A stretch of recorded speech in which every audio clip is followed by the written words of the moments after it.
Bonsoir, Dr Charret. Bonsoir. Bon, est-ce que c'est courant pour un chat d'attraper la rage du raton laveur ou tout autre là, animal domestique?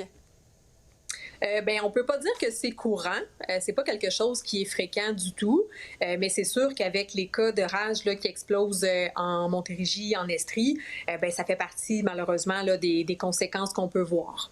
Et comment on peut se rendre compte que notre animal est atteint de la rage du raton laveur? C'est quoi les symptômes?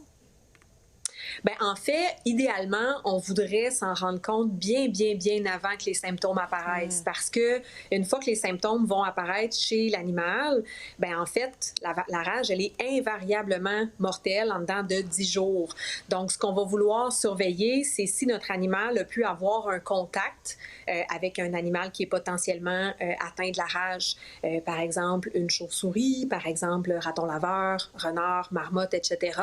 Donc, si notre animal a pu être mordu, griffé ou avoir un contact là, avec la salive, c'est certain à ce moment-là qu'on peut suspecter de la rage, surtout si l'animal n'est pas vacciné. C'est vraiment à partir de ce moment-là qu'on va vouloir agir pour vraiment procéder avant que les symptômes apparaissent. Vous avez parlé du vaccin. Si notre animal est vacciné, est-ce que ça élimine toute chance de contracter la rage ou il y a quand même un petit pourcentage là, de rester attentif là, si notre animal a été mordu? Là?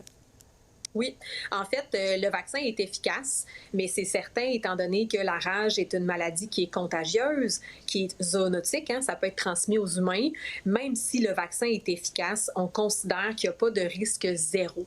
Donc, c'est pourquoi, si votre animal se fait mordre ou si on suspecte qu'il peut y avoir une exposition à la rage, on recommande fortement de contacter le vétérinaire là, très rapidement pour avoir les recommandations appropriées. Dans le cas qui nous occupe ici, il y a 3 personnes qui ont été mordues par un animal qui portait la rage. À ce moment-là, est-ce que les humains vont contracter aussi la rage automatiquement?